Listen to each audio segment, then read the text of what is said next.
Hi, this is the fifth and final level of the skip counting practice. Once students have passed this level, all of the cards that you've made should go into a pile for them to do during the review portion of this lesson, which you'll see on the directions that I wrote for this lesson. So all we've done here is we've taken the multiplication problems that we gave students.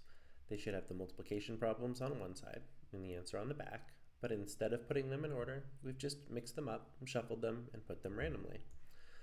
I want students to be able to see this, and I want them to be able to tell me the answer is 18. If they can just go 18, that's the best.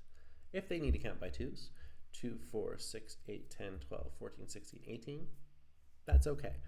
But I want to keep on having this in the review pile until it just becomes 18. Similarly, if they get stuck and they get it wrong, that's okay. But I want them to either count by twos 9 times, so on their fingers is fine, or I want them to build this problem with counters. So one group of 2, 2 groups of 2, 3 groups of 2, and they're going to do this. I shouldn't have started with 2 times 9, all the way until they've got 9 groups of 2. The hope would be, though, that by here, they've got the skip counting down well enough to go 2, 4, 6, 8, 10, 12, 14, 16, 18.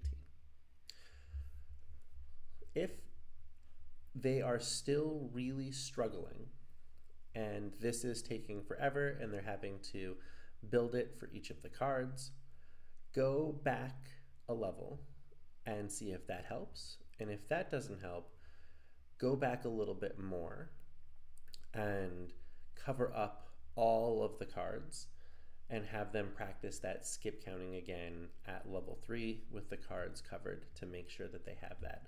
By the time they get to level 5, they shouldn't need the counters.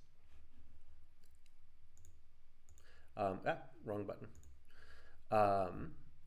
Again, after you've completed level 5, all of these go in a review stack that they can do for 1 minute at the start of each lesson. And what I would do is make sure that you're checking your student at least once a week or so on the multiplication facts in their review stack. And if several weeks in a row they're able to just automatically tell you that fact, it's probably okay to pull that one out of the review stack. One really fun thing to do is to give it to the kid and say, you earned this card, you've mastered it.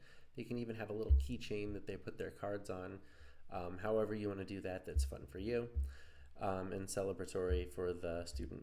And do make sure that you celebrate when they get to take a card out of their review stack because they've mastered the fact. The goal is that eventually they'll be able to do this for all of their multiplication.